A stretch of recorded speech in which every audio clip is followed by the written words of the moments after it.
Hi friends, this is Mrinmay Bose. We have come up with a new chapter number 10, indemnities, in from legal of JIBL.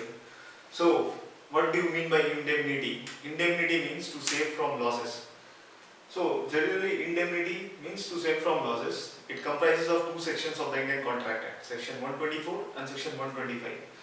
Indemnities are generally contingent contract. Contingent contract means it depends on the happening or non-happening of some event. For example, there are two persons, A and B.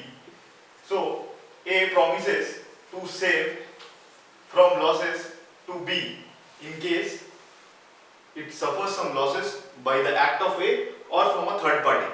Then A is the person who is promising to save losses of B from his act or a third party act. Then A will be called as indemnifier and B will be called as indemnified or indemnity holder.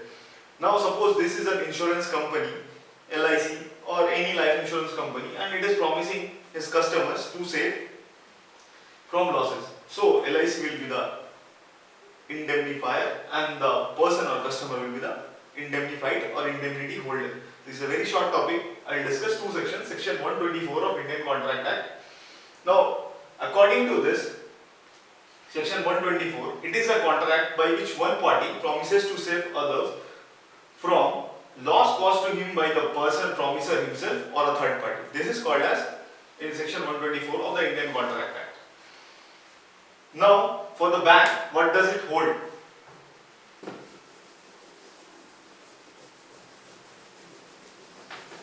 For the bank, what is the scope and what bank has to keep in mind while going through this indemnity? So, bank and indemnity. Suppose if a person loses his FD and he files an FIR and come up with to get a duplicate FD or regarding settling of death claims. In those cases, we ask for an indemnity so that some person may later find that FD and come to bank and take that amount. So that we should not lose our hard-earned money or deposit, we ask for an indemnity. So indemnity in most states are generally taken as an agreement, but if it is witnessed, then it is called as an indemnity bond. One more topic is that indemnity is between two parties only, whereas it will ask guarantee is between three parties.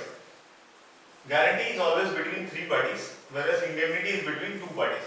Here, two parties are involved, indemnifier and indemnified or indemnity holder.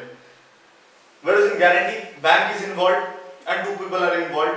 One is the beneficiary and one is the applicant. So later on we'll discuss about the guarantee. Now we will come to section 125 of Indian Contract Act. This tells about the rights of an indemnity holder.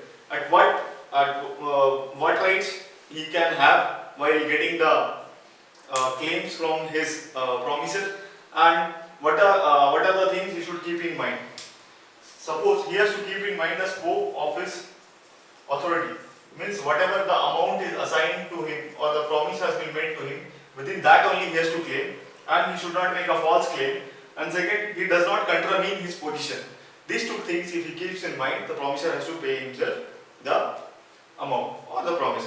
This is all, and this is the short video, and hope you like it. Please hit the like and subscribe button and please press the bell button.